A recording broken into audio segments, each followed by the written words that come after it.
নমস্কার, একিবি TV prime নিউজে আপনারা স্বাগত। আমি সুমিতা আপনাদের সঙ্গে চলে যাচ্ছে বিস্তারিত সংবাদে। ইংরেজি নতুন বছরের প্রথম দিন দেশের নাগরিকদের শুভেচ্ছা জানিয়েছেন প্রধানমন্ত্রী নরেন্দ্র মোদী। তিনি নতুন বছরের শান্তি, সুস্বাস্থ্য এবং সমৃদ্ধি কামনা করেন। একটি মেসেজে প্রধানমন্ত্রী এক্স প্ল্যাটফর্মে লেখেন, সবাইকে 2026 সালের শুভেচ্ছা। নতুন বছরটি যেন সুস্বাস্থ্য এবং সমৃদ্ধি নিয়ে আসে। আপনার প্রচেষ্টার সফলতা এবং জীবনের সব কাজে পূর্ণতা নিয়ে আসুক। আমাদের সমাজের শান্তি ও সুখের জন্য প্রার্থনা করছি। বৃহস্পতিবার আগরতলা রবীন্দ্র শতবার্ষিকী ভবনে এক অনুষ্ঠানের মাধ্যমে 5টি বইয়ের আবরণ উন্মোচন করলেন রাজ্যপাল ইন্দ্র সেনারেড্ডি নাল্লু। প্রদীপ জ্বালিয়ে অনুষ্ঠানের সূচনা করেন রাজ্যপাল। উপস্থিত অতিথিরা সহ পিপি পাবলিশার্সের প্রতিনিধিরা।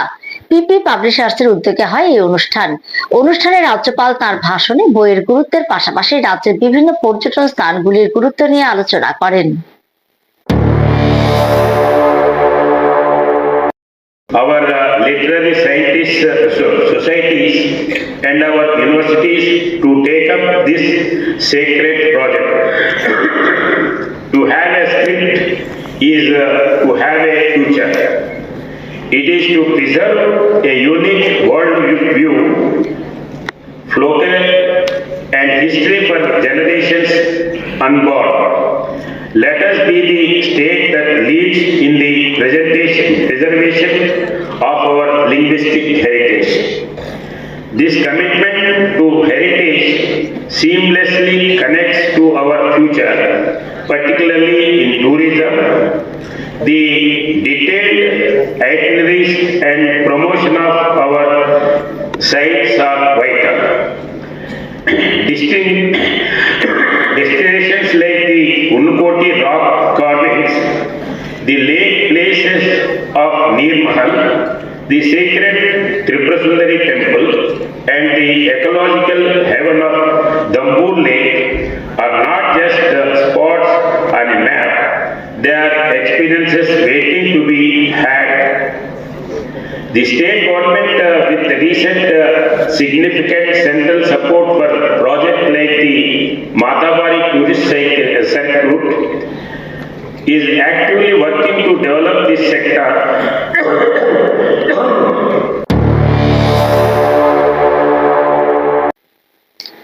রাজ্য সরকার শিক্ষার্থীদের এবং বিভিন্ন আঞ্চলিক ভাষার উন্নতিতে কি কি পদক্ষেপ গ্রহণ করেছে এই দিকগুলিও তুলে ধরে মুখ্যমন্ত্রী অধ্যাপক ডাক্তার মানিক সাহা শিক্ষার্থীদের প্রকৃত শিক্ষায় শিক্ষিত হতে আহ্বান রাখেন।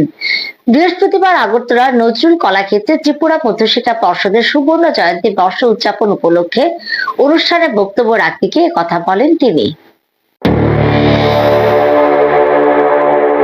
ত্রিপুরা মধ্যশিক্ষা পর্ষদের সুবর্ণ জয়ন্তী বর্ষ উপলক্ষে বৃহস্পতিবার আগরতলা নজরুল কলাক্ষেত্রে এক অনুষ্ঠানের আয়োজন করা হয়। মুখ্যমন্ত্রী ডাক্তার মানিক সাহার হাত ধরে এই অনুষ্ঠানের উদ্বোধন করা হয়।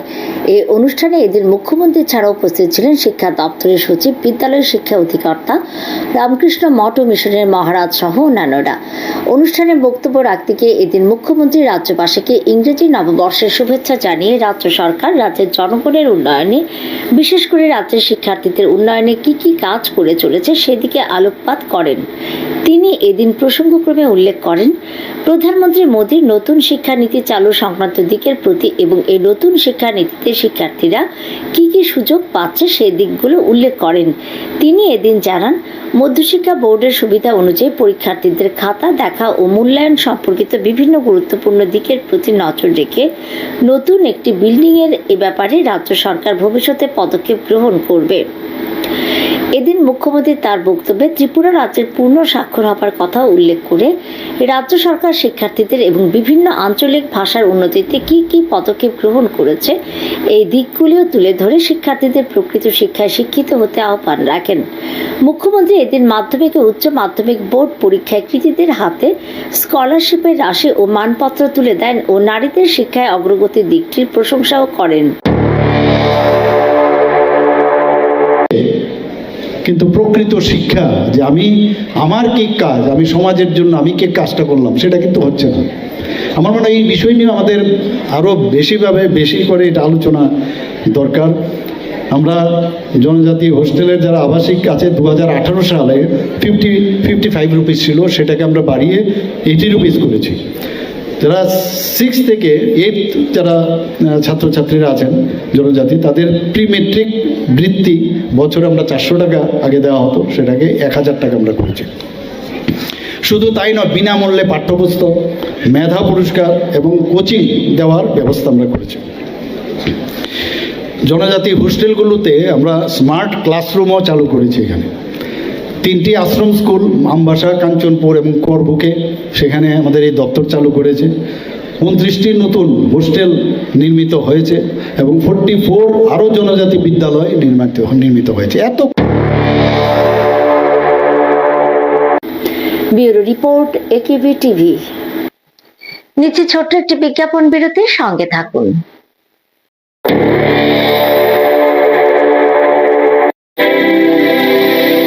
North east institute of nursing science Tripura রাজ্যে বিশ্বমানের পরিকাঠামোর সাথে ডিজিটাল ক্লাসরুম, নিজস্ব হসপিটাল ও দক্ষ ফ্যাকাল্টির দ্বারা BSc nursing, GNM nursing, ANM nursing course পরিচালিত করছে।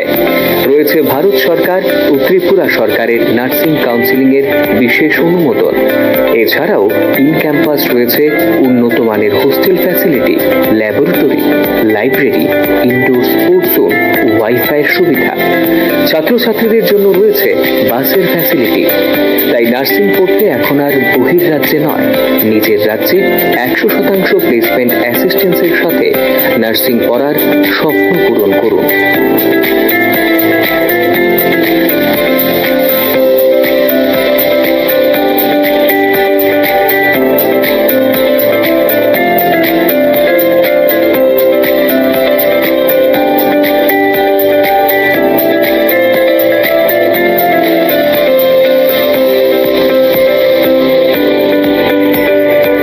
জন্য আজই যোগাযোগ করুন north east institute of nursing science, Agartala, Amtali bypass. Phone নম্বর 7085155609, 7005127202, 0381231506, 8257808056, অথবা ভিজিট করুন www.neins.ind.in, a unit of Devlook Hospital.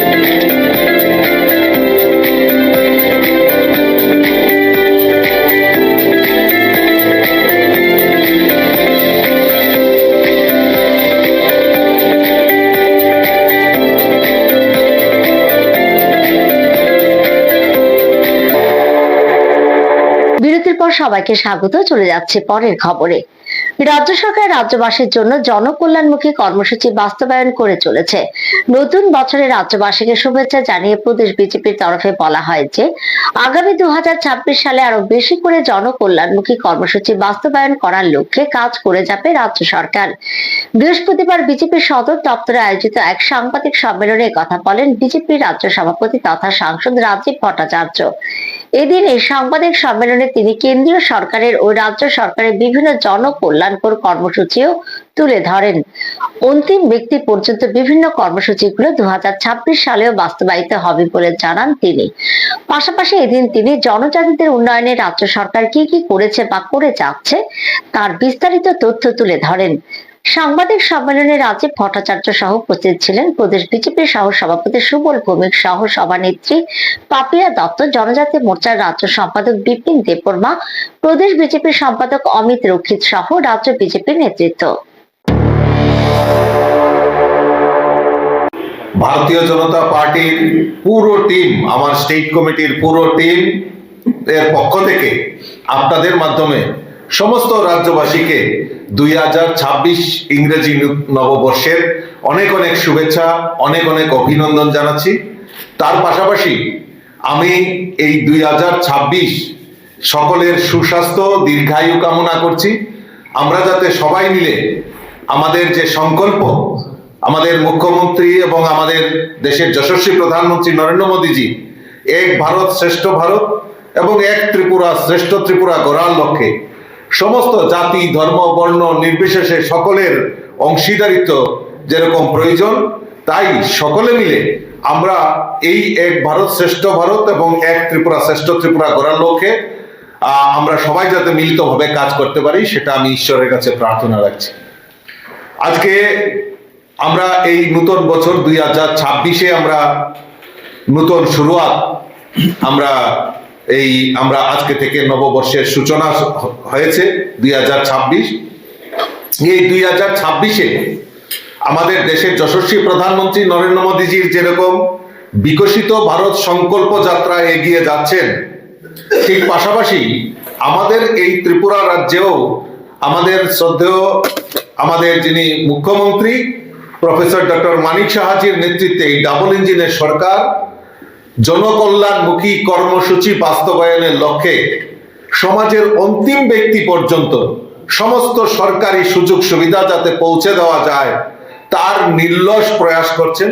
2025 আমাদের যেরকম আমাদের এই ডাবল ইঞ্জিনের সরকারের কল্যাণে গরিব মেহনতি মানুষ বলুন, শ্রমজীবী মানুষ বলুন, মহিলা বলুন, যুবক বলুন, জনজাতি বলুন, সকল কৃষক বলুন, সকল অংশের মানুষের জন্য যে জনকল্যাণমুখী কর্মসূচিগুলি বাস্তবায়ন হচ্ছে, আগামী 2026-এ আরো বেশি করে এই জনকল্যাণমুখী কর্মসূচি বাস্তবায়নের জন্য আমাদের এই ডাবল ইঞ্জিনের সরকার কাজ করবে। ইংরেজি নতুন বছরের প্রথম দিনে মাতা ত্রিপুরেশ্বরী মন্দিরে পুজো দিলেন রাজ্যের অর্থমন্ত্রী পুনজিৎ সিংহ রায়। এদিন প্রথমে মায়ের কাছে পুজো দেন তিনি, এরপর রাজ্যবাসীর মঙ্গল কামনা করে মায়ের উদ্দেশ্যে প্রার্থনা করেন তিনি। এদিন সংবাদ মাধ্যমের মুখোমুখি হয়ে মন্ত্রী বলেন, 2026 সালে আজ 1 জানুয়ারি ইংরেজি নতুন বছর উপলক্ষে আমি প্রথমে সকল ত্রিপুরাবাসীকে শুভেচ্ছা জানাই। মাতা ত্রিপুরা সুন্দরী মন্দিরে যে কোনো শুভ দিনে আসা আমরা যে কোনো একটা ভালো মেসেজ মনে করি। বছরের বেশ কয়েকটা দিন মাতা বাড়িতে আসা আমরা অত্যাবশ্যকীয় মনে করি বলে তিনি জানান। এদিন মাতা বাড়িতে মন্ত্রীর সঙ্গে বিধায়ক অভিষেক দেব রায়ও ছিলেন।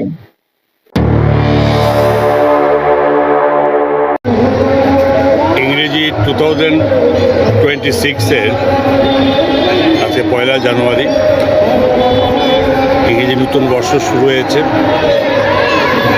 আর প্রথমে বলিনি যে এই ইংরেজির শুভ নববর্ষের দিন আমি সারা রাজ্যবাসীর সঙ্গে উদয়পুরের এই মহকুমা থেকে সমস্ত মানুষের প্রতি আমার শুভেচ্ছা অভিনন্দন রইল। মাতা ত্রিপুরেশ্বরী মন্দিরে আসা যে কোনো শুভকর্ম শুভ দিনে এটা আমাদের একটা আসা একটা আমাদের কাছে আশীর্বাদ বলে মনে করি। পুরো বছরে বেশ কয়েকটা দিন, যেমন আজকে 1 জানুয়ারি, যেমন 1 বৈশাখ, যেমন বিভিন্ন আমাদের মায়ের অমাবস্যার সময়গুলো, এগুলোতে আমরা মায়ের মন্দিরে এটা আসা একটা আমাদের কাছে এটা অত্যধিক আবশ্যকীয় আমরা মনে করি।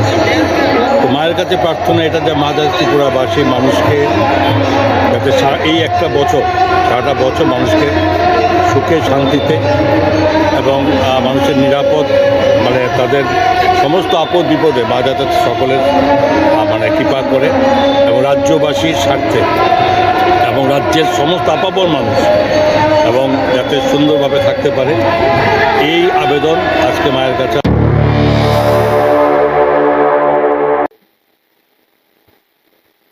2রা জানুয়ারি থেকে শুরু হচ্ছে 44তম আগরতলা বই মেলা, চলবে 14ই জানুয়ারি। হাপানিয়া স্থিত আন্তর্জাতিক মেলা গ্রাউন্ডে অনুষ্ঠিত এই বই মেলার শুক্রবার আনুষ্ঠানিকভাবে উদ্বোধন করবেন মুখ্যমন্ত্রী অধ্যাপক ডাক্তার মানিক সাহা। বইমেলার প্রস্তুতি প্রায় সম্পূর্ণ। এবছর বইমেলার থিম হলো বন্দে মাতরম। বন্দে মাতরমের 150 বছর পূর্তি উপলক্ষে এই থিম রাখা হয়েছে। গত বছর বইমেলার স্টলের সংখ্যা ছিল 180টি, এবছর এর সংখ্যা বাড়বে। ইতিমধ্যে 183টি স্টল তাদের নাম নথিভুক্ত করেছে। বৃহস্পতিবার এ ব্যাপারে জানালেন তথ্য সংস্কৃতি দপ্তরের অধিকর্তা বিম্বিসার ভট্টাচার্য। তিনি আরো জানান, বইমেলায় আলোচনা, বই প্রকাশ, কবি সম্মেলন সহ সাংস্কৃতিক অনুষ্ঠানও থাকছে। আগরতলা বইমেলা আগামী কালকে 2 জানুয়ারি থেকে শুরু হবে। আগামী 14 এবং 13 দিন এই মেলা আগামী 14 জানুয়ারি পর্যন্ত চলবে। আগামীকালকে বিকেল 4টের সময় আমাদের হাপানিয়াস্থিত যে মেলা গ্রাউন্ড আছে ইন্টারন্যাশনাল ফেয়ার গ্রাউন্ড, সেখানে মাননীয় মুখ্যমন্ত্রী এবং ওটা উদ্বোধন করবেন, যেখানে অন্যান্য বিশিষ্ট অতিথিরা উপস্থিত থাকবেন। এই ব্যাপারে আমাদের যা যা স্টেপ আছে সবগুলি মোটামুটি নেওয়া হয়েছে। বিভিন্ন দপ্তর এই ব্যাপারে যথোপযুক্ত সাহায্য করেছেন। এবার বইমেলার মধ্যে আমাদের থিম হচ্ছে বন্দে মাতরম। 150 বছর পূর্তি উপলক্ষে এই বছরের থিম।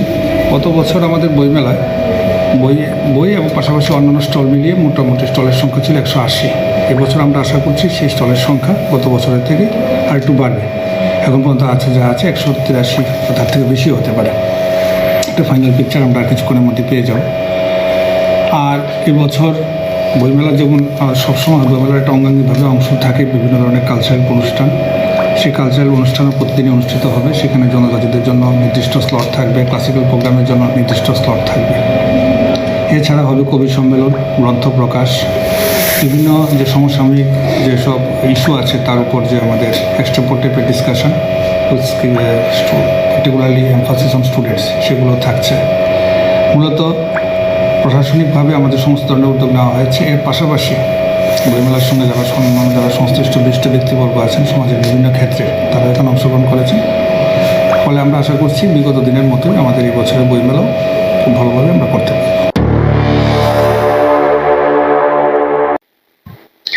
গভীর রাতে বর্ষবরণ উদযাপনের মধ্যে বিস্ফোরণ ঘটল সুইজারল্যান্ডে। সেদেশের ক্রান্স মন্টানায় একটি পানশালায় এই ভয়াবহ বিস্ফোরণের ঘটনাটি ঘটেছে। এই ঘটনায় এখনো পর্যন্ত 40 জনের মৃত্যু হয়েছে, গুরুতর আহত হয়েছে অনেকে। বৃহস্পতিবার সুইস পুলিশ জানিয়েছে আলপাইন স্কি রিসর্ট টাউনের লে কনস্টেলেশন নামের পানশালায় নববর্ষের পার্টি চলছিল বুধবারে। বিস্ফোরণের সময় কমপক্ষে কয়েক শতাধিক লোক ছিল সেখানে। ঘটনাটি নাশকতার কিনা তা এখনো স্পষ্ট নয়। এদিকে দক্ষিণ পশ্চিম সুইজারল্যান্ডের পুলিশের আধিকারিক গেটান লেথিয়ান বলেন, অজ্ঞাত কারণে বিস্ফোরণ ঘটেছে। এর ফলে অনেকে আহত এবং বেশ কয়েকজন নিহত হয়েছেন। সুইজারল্যান্ডে পর্যটকদের অন্যতম আকর্ষণ লে কনস্টেলেশন পানশালাটি। সেখানে বর্ষবরণের পার্টি চলছিল। বিস্ফোরণটি ঘটে বুধবার রাত 1:30 নাগাদ। ইংরেজি নতুন বছরের প্রথম দিনে এক ধাক্কায় অনেকটা বাড়ল বাণিজ্যিক গ্যাসের দাম। তেল সংস্থাগুলির তরফে জানানো হয়েছে বৃহস্পতিবার থেকে 19 কেজি সিলিন্ডারে গ্যাসের দাম বেড়েছে 111 টাকা করে। এর ফলে চাপ বাড়ল রেস্তোরাঁ এবং গাড়ির মালিকদের। বিশ্ব বাজারের সঙ্গে সামঞ্জস্য রেখে প্রতি মাসে নতুন করে বাণিজ্যিক গ্যাসের দাম নির্ধারণ করা হয়। সেই মতে নতুন বছরের প্রথম দিন দাম বাড়ানো হলো। শুক্রবার থেকে কলকাতায় 19 কেজির সিলিন্ডার প্রতি বাণিজ্যিক গ্যাসের দাম 1684 টাকা থেকে বেড়ে হয়েছে 1795 টাকা। দিল্লিতে আগে যেখানে দাম ছিল 1580 টাকা 50 পয়সা, সেটা বেড়ে বর্তমানে হয়েছে 1691 টাকা 50 পয়সা। মুম্বাই বাণিজ্যিক গ্যাসের সিলিন্ডারের নতুন দাম 1642 টাকা 50 পয়সা। ইংরেজি নতুন বছরে এক ধাক্কায় অনেকটা বাড়তে চলেছে বিড়ি, সিগারেট, গুটখা সহ অন্যান্য তামাকজাত পণ্যের দাম। এই পণ্যগুলির উপর যে অতিরিক্ত শুল্ক আরোপ করার কথা কেন্দ্রীয় বাজেটে ঘোষণা করেছিলেন অর্থমন্ত্রী নির্মলা সীতারামন, সেটা কার্যকর হতে চলেছে আগামী 1 ফেব্রুয়ারি থেকে। বিজ্ঞপ্তি জারি করে এমনটাই জানিয়ে দিল মোদী সরকার। বুধবার মোদী সরকার বিজ্ঞপ্তি দিয়ে জানিয়েছে আগামী 1 ফেব্রুয়ারি থেকে তামাকজাত পণ্যের ওপর নতুন জিএসটি কার্যকর হচ্ছে। কেন্দ্র সরকার বিড়ি, সিগারেট তথা অন্যান্য তামাকজাত পণ্যকে পাপ পণ্য হিসেবে চিহ্নিত করেছে। জিএসটির নতুন কাঠামো এগুলি হতে চলেছে সব থেকে দামি পণ্য। এর মধ্যে রয়েছে তামাক, গুটখা, পান মশলা, মদ এবং ঠান্ডা পানীয়র মতো সামগ্রী। গত ডিসেম্বরে সংসদে 2টি পৃথক বিল পাশ হয়েছিল। আবারও নিচ্ছে একটি ছোট্ট বিজ্ঞাপন বিরতির সঙ্গে থাকুন।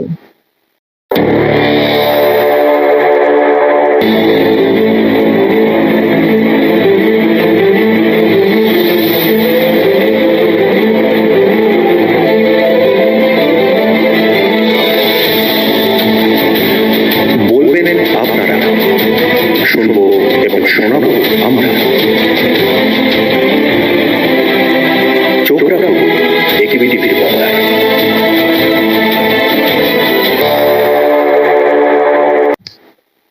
বিরতির পর চলে যাচ্ছে পরের খবরে। পয়লা জানুয়ারি বৃহস্পতিবার আগরতলাস্থিত এলবার্ট এক্কা যুদ্ধ স্মৃতিসৌধে এলবার্ট এক্কা ব্রিগেড তাদের 56তম প্রতিষ্ঠা দিবস উদযাপন করে। এই উপলক্ষে এদিন সকালে শহীদ বীরদের প্রতি গভীর শ্রদ্ধা নিবেদন করা হয়। অনুষ্ঠানে ব্রিগেডের পক্ষ থেকে জাতির প্রতি বীরত্ব, আত্মত্যাগ ও নিরবচ্ছিন্ন সেবার ঐতিহ্যকে স্মরণ ও পুনর্ব্যক্ত করা হয়। দেশের সার্বভৌমত্ব ও নিরাপত্তা রক্ষায় শহীদদের অবদান স্মরণ করে তাদের আত্মবলিদানের প্রতি শ্রদ্ধা জ্ঞাপন করা হয়। প্রতিষ্ঠা দিবস উপলক্ষে সেনাদের মধ্যে দেশপ্রেম ও কর্তব্যবোধের বার্তা তুলে ধরা হয়। ট্রিপারের ব্যাটারি চুরির সময় জনতার হাতে আটক হলো 2 যুবক। বৃহস্পতিবার এয়ারপোর্ট থানাধীন দুর্গাবাড়ি এলাকায় ঘটনাটি ঘটে। পরে 2 যুবককে তুলে দেওয়া হয় পুলিশের হাতে। জানা যায়, বামুটিয়া বিধানসভা লেম্বুছড়া থেকে যে বাইপাস সড়ক নির্মাণের কাজ চলছে তার একটি ক্যাম্প হাউস হয়েছে দুর্গাবাড়ি এলাকায়। এই ক্যাম্প হাউস থেকে বিভিন্ন সময়ে বিভিন্ন জিনিসপত্র চুরি হয়ে থাকে। এদিন সকালে ট্রিপার গাড়ির ব্যাটারি চুরি করে যাওয়ার সময় জনতার হাতে আটক হয় 2 চোর। ললিত মুন্ডা নামে এক চোর জানায়, তাদের এই চুরি কাণ্ডে একটি চক্র রয়েছে। তার সঙ্গে এই কাজে ভীম, নিপু, সমীর সহ আরো বেশ কয়েকজন যুক্ত রয়েছে।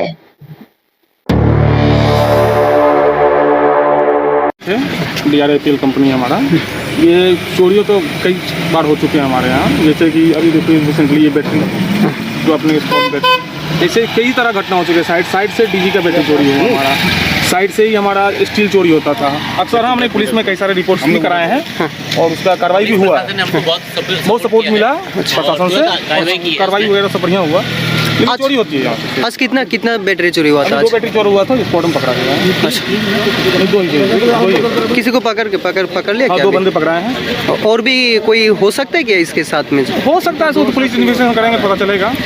ऐसे कई बार भी एक बंदा पकड़ा है, उसमें 10 बंदे पकड़ाए हैं। इस समय कुछ शटरिंग चोरी हो गया था लास्ट टाइम। इंडिविजुअल था या गिरोह है। ठीक, लोग करते हैं। Thank you. বর্ষবিদায়ের রাতে রক্তক্ষয়ী সংঘর্ষে উত্তপ্ত সাবরুমের থাইভুং এলাকা।